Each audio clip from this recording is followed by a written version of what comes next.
देखिए, आज आप सभी के लिए एक ऐसी प्रेरणादायक प्रेरणा स्टोरी लाए हैं कि कल ही जेपीएससी का रिजल्ट जारी हुई है और वैसे में एक ऐसे छात्र जो आदिवासी छात्र हैं, मुंडा जनजाति से आते हैं। अगर बात की जाए उस छात्र की, तो उस छात्र के एक तरह से विकलांग भी हैं और उन्होंने आज जेपीएससी में 282वां रैंक ला करके जेएएस पद हासिल किया है। हम सीधे उनसे बातचीत करते हैं और जानने की कोशिश करते हैं कि आखिर आज जिस पोस्ट पे ये जा रहे हैं, आखिर उस पोस्ट को पाने के लिए कितने मेहनत किए, कितने कठिनाइयों का सामना भी किए, हम उन्हीं से जानेंगे। चलिए, पहले बहुत-बहुत बधाई कि आपका सिलेक्शन जेपीएससी में हुआ है। बहुत-बहुत धन्यवाद। अ, आप ये जेपीएससी हासिल किए हैं, कैसे हासिल किए हैं? अ, सिविल सर्विस जैसा पोस्ट पे जाने के लिए आपको कड़ी मेहनत तो लगती ही है। घंटों पढ़ाई करनी पड़ती है। जैसे कहा जाता है कि यूपीएससी भी क्लियर करना हो तो 6 घंटा इनफ है। तो वो चीज़ आपको करनी पड़ेगी। स्टार्टिंग में मेरा भी पढ़ाई का टाइम पीरियड यही रहता था, 6 घंटे 4 घंटे से स्टार्ट किया, उसके बाद वो टाइम ड्यूरेशन बढ़ता गया, 6 से 8 घंटा हुआ, 8 घंटा से 10 घंटा, मैक्सिमम 12 घंटे भी आप पढ़ सकते हैं। अगर शिक्षा की बात की जाए कि प्रारंभिक शिक्षा आपने कहाँ से स्टार्ट की थी? एक सरकारी स्कूल से की थी या फिर निजी स्कूल से की थी? तो पहले प्रारंभिक शिक्षा। जी, जैसा कि मेरा फैमिली बैकग्राउंड रहा है, मैं गाँव से बिलॉन्ग करता हूँ, तो ऑब्वियसली आपको प्राइवेट स्कूल आप नहीं अफ़ोर्ड कर पाएँगे, क्योंकि खेती-किसानी से जुड़ा हुआ हूँ मैं। तो मेरा स्कूलिंग घोसनर हाई स्कूल अमलेसा मेरे गाँव से 3 किलोमीटर के दायरे में आता है। वहाँ पे मैंने प्रारंभिक और माध्यमिक शिक्षा हासिल की, 10वीं तक की पढ़ाई वहाँ से हुई। उसके बाद गाँव से ही दूसरे एक इंटर कॉलेज है, तमाड़ इंटर कॉलेज सलगाड़ी, तमाड़। तो वहाँ से मेरी 12वीं की शिक्षा हुई। उसके बाद 5 परगना किसान कॉलेज बुंडू, वहाँ से मैंने ग्रेजुएशन कंप्लीट किया। ग्रेजुएशन कंप्लीट करने के बाद मैं रांची यूनिवर्सिटी आया, ताकि वहाँ मैं एमए की पढ़ाई कर सकूँ, लेकिन वहाँ पे हुई नहीं, चूँकि वहाँ पे एडमिशन पहले हो चुकी थी, क्लोज़ हो चुका था। तो उसके बाद मुझे आना पड़ा हज़ारीबाग, और हज़ारीबाग में मेरे अपने मामा हैं, जिनको मैं आइडियल भी मानता हूँ, तो उनके द्वारा मुझे यहाँ पे लाया गया, और उसी के बाद से मैं 2017 में मैंने पीजी की कंप्लीट की पढ़ाई। उसके बाद 17 के बाद मैं पीसीएस की तैयारी में उतरा। अगर बात की जाए फैमिली बैकग्राउंड की, तो माता-पिता क्या करते हैं? मेरे पिताजी एक छोटे से किसान हैं, अपनी जीविका के लिए हम खेती पे डिपेंड हैं। चावल उपज जाता है और फिर धान कुछ बच जाए तो उनको बेच करके पैसे थोड़े से अर्न हो जाते हैं, और बाकी समय में मेरे पिताजी नाइट गार्ड के ड्यूटी करते थे, काम करते थे, ताकि फैमिली को सपोर्ट मिल सके फाइनेंशियली, और मैं भी अपनी आगे की पढ़ाई जारी रख सकूँ। अगर बात की जाए पढ़ाई की, तो आखिर ये आपने हिंदी मीडियम से पढ़ाई की थी या इंग्लिश मीडियम से पढ़ाई जी, की बिल्कुल थी? सर, मैं गाँव के स्कूल से पढ़ा हूँ, तो मैं हिंदी माध्यम ही रहा है। हिंदी माध्यम से ही मैं अपनी पूरी शिक्षा हासिल की है। एमए तक की पढ़ाई हिंदी मीडियम से हुई है। अगर बात की जाए जिस जगह पे आज जो आपका सपना था, वो सपना आपका पूरा हुआ है, ठीक? अगर बात की जाए तो जेपीएससी की तैयारी आप कब और कैसे। हाँ, वो एमए की पढ़ाई खत्म होने के बाद मैं जेपीएससी की पढ़ाई के लिए, तैयारी के लिए कोचिंग जॉइन किया।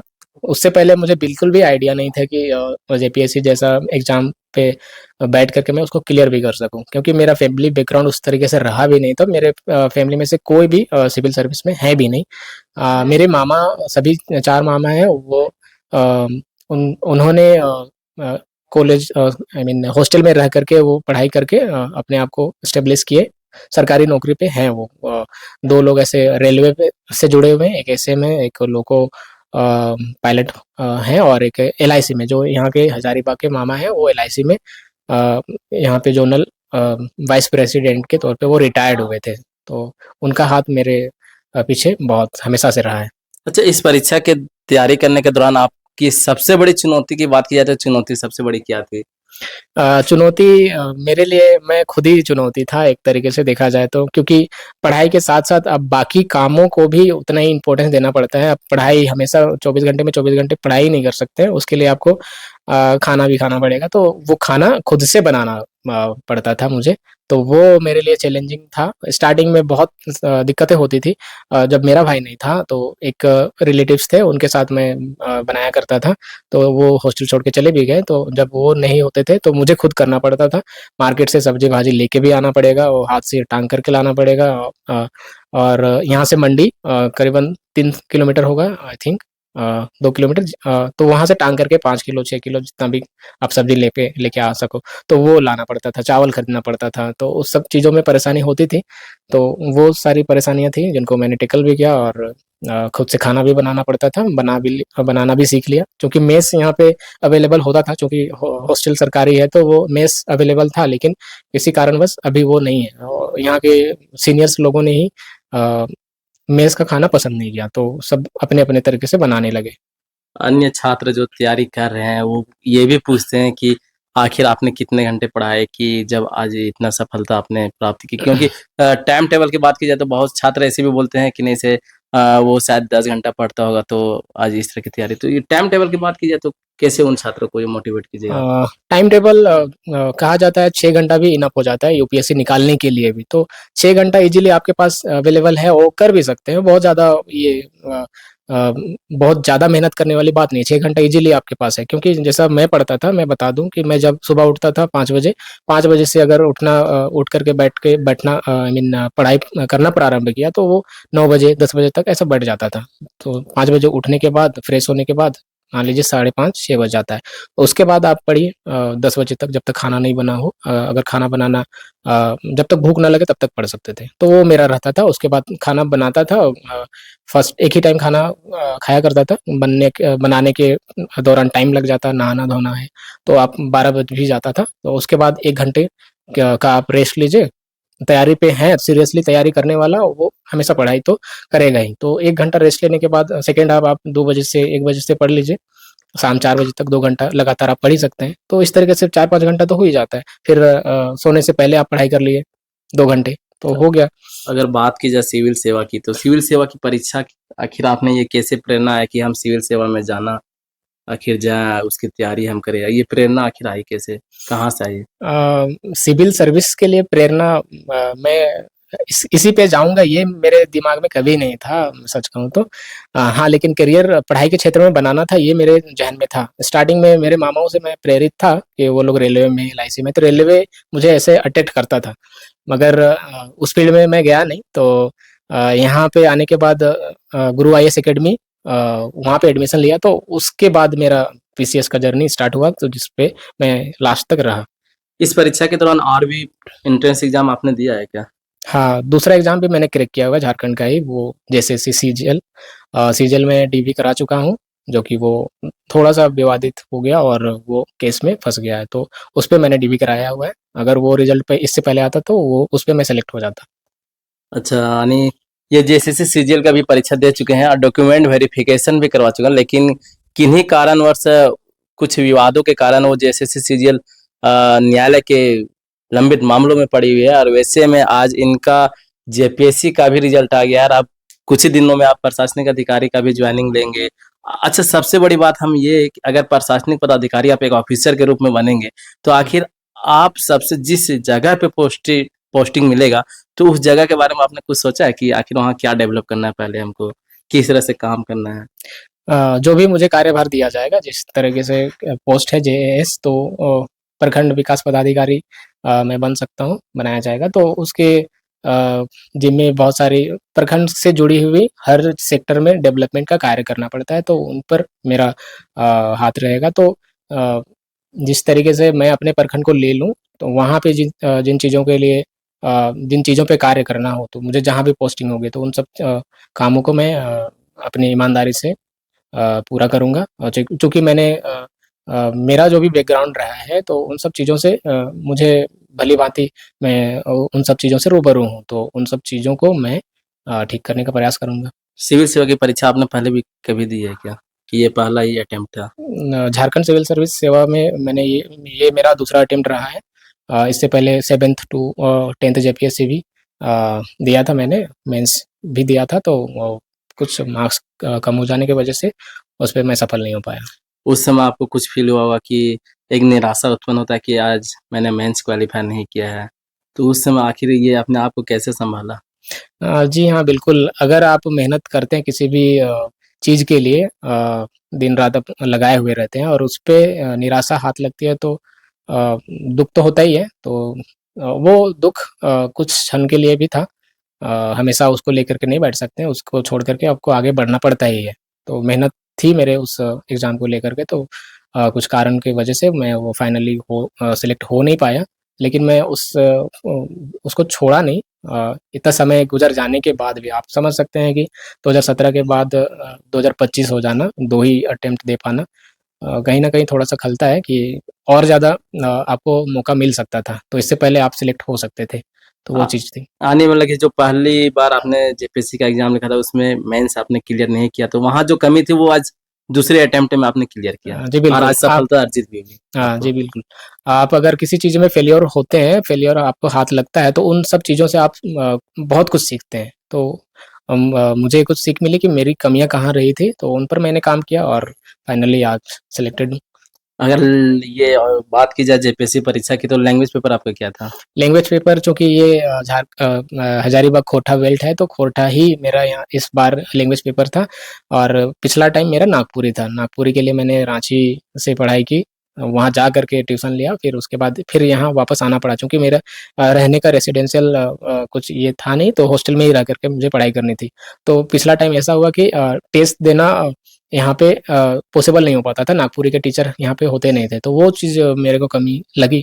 तो फिर इस वाले जेपीएससी में मैंने कॉल लिया कि मुझे इस बार लैंग्वेज पेपर चेंज करना है। तो लास्ट टाइम मैंने वो डिसीज़न लिया और नागपुरी से कन्वर्ट करके खोरठा लिया। तो कहीं इस न कहीं ये तो प्रतीत नहीं हो रही कि पहला अटेम्प्ट में जब आपने मेंस का एग्ज़ाम लिखा था, तो शायद ये भी आपको शायद लग रहा होगा अंदर से कि शायद मैंने नागपुरी पेपर चुन कर के बहुत बड़ी गलती की। नहीं, गलती मैं नहीं मानूँगा क्योंकि जिस तरीके से मेरा परफ़ॉर्मेंस था वो टीचर एप्रिशिएट भी करते थे, नंबर भी ठीक ही था क्योंकि मैं सारा क्वेश्चन अटेम्प्ट भी नहीं कर पाया था, टाइम टेकिंग के वजह से क्योंकि वो मुझे अनुभव नहीं हो पाया टेस्ट के दौरान क्योंकि टेस्ट मैंने दिया ही नहीं था नागपुरी का यहाँ रहते हुए क्योंकि यहाँ पे टेस्ट नागपुरी का होता नहीं था। तो वो चीज़ मेरे को कमी लगी और मेरे मार्क्स उस टाइम पे लास्ट वाले पे नागपुरी में 64 था और मुझे पता चला था कि जो नागपुरी में सिलेक्ट हुए थे उनका भी मार्क्स अराउंड 80 आसपास 70-80 इतना ही था, तो बहुत ज़्यादा पीछे शायद ना था क्योंकि अ, पूरा क्वेश्चन मैं अटेम्प्ट कर पाता, तो कहीं न कहीं अच्छे मार्क्स आते। अगर बात की जाए कि जेपीएससी परीक्षा जब आपने पीटी मेंस क्लियर किया, 11वीं जेपीएससी जब मैंने मेंस क्लियर किया, उसके बाद जब इंटरव्यू में आप गए, तो इंटरव्यू में आपको ये भी डर लग रहा हो कि कहीं तरह की वहाँ बोर्ड रहती है यार, कौन बोर्ड में मेरा शायद ये इंटरव्यू लिया जाएगा, वो बोर्ड कैसा है, शायद कैसे क्वेश्चन करेंगे, टफ क्वेश्चन करेंगे या ईज़ी करेंगे? कहीं न कहीं यहाँ डर तो महसूस हो रहा होगा उस समय? जब आप इंटरव्यू फेस करने जा रहे होते हैं और फर्स्ट टाइम जा रहे होते हैं, तो डेफ़िनेटली आपके अंदर ऐसे उथल-पुथल मची रहती है कि क्या होना है, क्या होगा? कहीं बुरा ना हो जाए।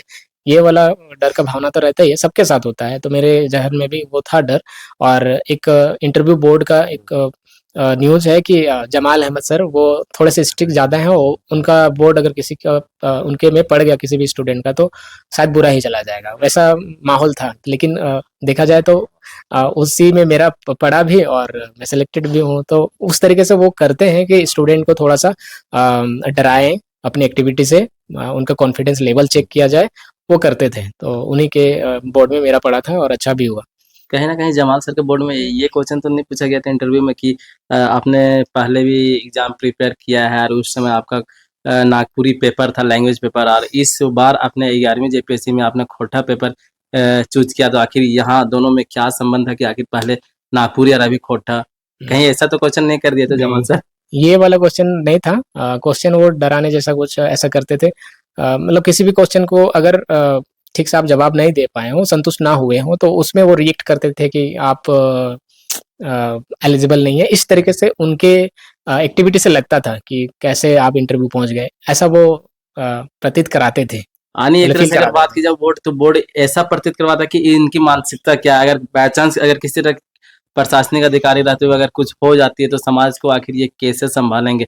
कहीं न हाँ। कहीं ये भी शायद हाँ, उनके पीछे वो मोटिव वो उनका वही होता था कि खराब परिस्थिति में ये कैसे रिएक्ट करते हैं, कैसे सिचुएशन को सँभालते हैं, वो उनको निकालना था मेरे अंदर से जानना था उनको। ऐसा इसीलिए भी वो करते थे। अगर बात की जाए इंटरव्यू की, तो इंटरव्यू में आपको सबसे बड़ा टफ अगर लगे क्वेश्चन, वैसा कोई है जो आपके लिए बहुत बड़ा टफ वो क्वेश्चन था इंटरव्यू में?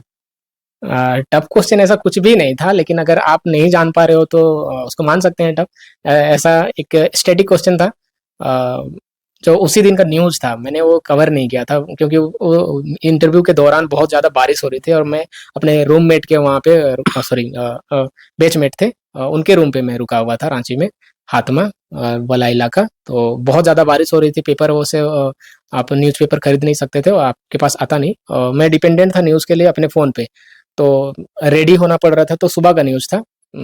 एक युवा साहित्यकार जनजाति समाज से जुड़ी हुई थी, उनके बारे में जानकारी पूछा गया कि वो है, उनका नाम बताइए। तो मैं उस टाइम पे मेरे दिमाग में वो था नहीं, चूँकि वो मैंने पढ़ा भी नहीं था, तो वो मेरे लिए टफ सवाल बोल सकते हैं, क्योंकि मैं अवेयर ही नहीं था। तो मैंने सॉरी बोला, सॉरी बोलना पड़ा था।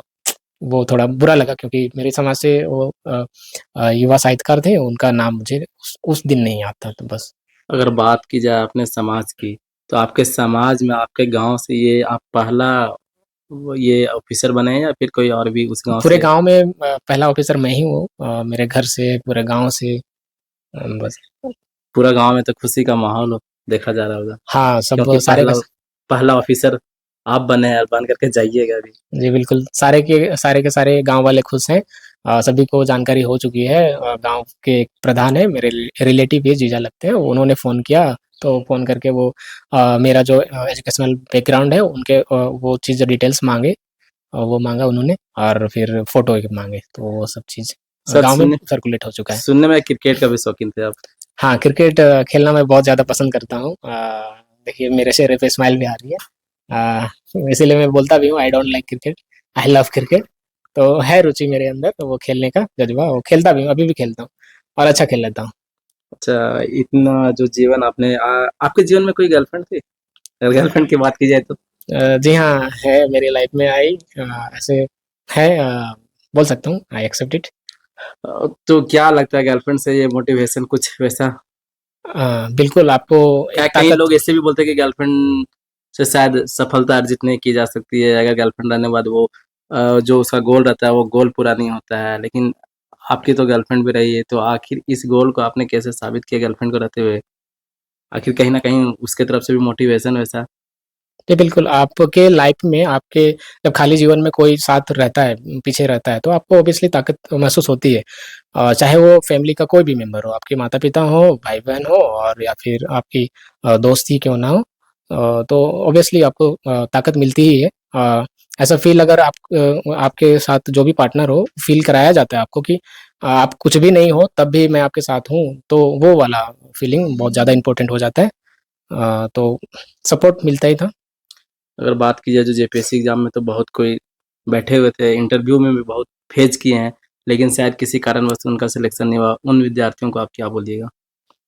चूँकि उन वैसे विद्यार्थियों को मैं बोलना चाहूँगा कि आप मुझे भी देख सकते हैं कि मेरा ये दूसरा अटेम्प्ट है, तो मुझे भी कहीं न कहीं फेल्योर हासिल हुई है, निराशा हाथ लगी थी, तो उसको लेकर के किसी को स्टूडेंट को टूटने की ज़रूरत नहीं है और मुझे पता है वो लोग टूटेंगे भी नहीं, क्योंकि उनको अपने मेहनत पे विश्वास होता है। जो भी सीरियस स्टूडेंट होता है, उनको जानकारी होती है कि मैंने कहाँ चूक की है और कहाँ पे मेरा कमी रह गया। उन सब चीज़ों पे वो काम करते हैं और वो फाइनली वो सिलेक्ट हो ही जाते हैं। तो जो भी अभी ऐसे हैं, कुछ क्षण के लिए उनके साथ ऐसा सराउंडिंग सा माहौल बनेगा कि वो कुछ नहीं है, लेकिन वो टाइम गुज़र जाने के बाद वो सब कुछ मैनेज हो जाएगा और वो लोग भी कुछ न कुछ बन ही जाएँगे। जो भी गोल उनके पास सामने है वो किए हुए हैं, उनको वो हासिल कर सकते हैं।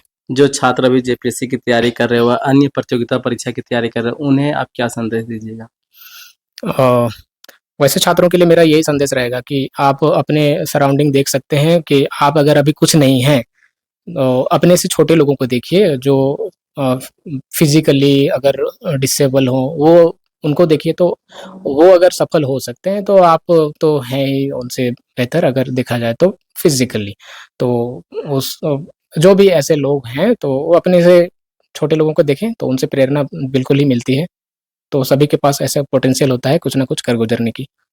चलिए, ये थे तमाड़ प्रखंड के विष्णु जी जो 11वीं जेपीएससी परीक्षा में 282वां रैंक लाया है और जेएएस पोस्ट मिला है। अब देखने वाली बात है। अगर बात की जाए इनकी तो आप देख सकते हैं पूरे शरीर के माध्यम से कि ये आदिवासी हैं और मुंडा जनजाति से भी आते हैं और ये एक तरह से विकलांग है। आप देख सकते हैं कि इनके बाएं हाथ नहीं है, लेकिन फिर भी इन्होंने कभी हार नहीं मानी, कभी ये सोचा नहीं अपने आप में कि मैं एक विकलांग हूँ, मेरी बाएं हाथ नहीं है, शायद आगे समाज बहुत तरह की कुरीतियाँ खोजती है, बहुत तरह से बुराइयाँ भी करती है कि शायद वो विकलांग है, बहुत तरह के बोलते हैं, लेकिन आज उन्होंने ऐसा एक हासिल करके दिखाया कि समाज आज इनके प्रति पूरी खुश है, पूरा गाँव में बोला जाए तो हर्ष का माहौल देखा जा रहा है।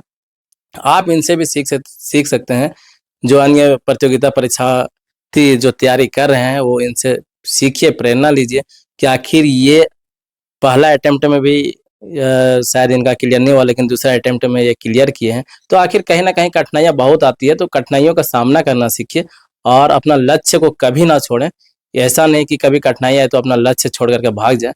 कठिनाइयाँ आती है ऐसी जीवन में, तो कठिनाइयों का सामना करना सीखें। बाकी और भी खबरों के लिए बने रहिए, और भी खबरों हम दिखाने के लिए तैयार हैं। लेकिन अगर आपको ये कहानी से अगर प्रेरणा कुछ मिली है, तो आप लाइक और कमेंट बॉक्स में ज़रूर कमेंट करें।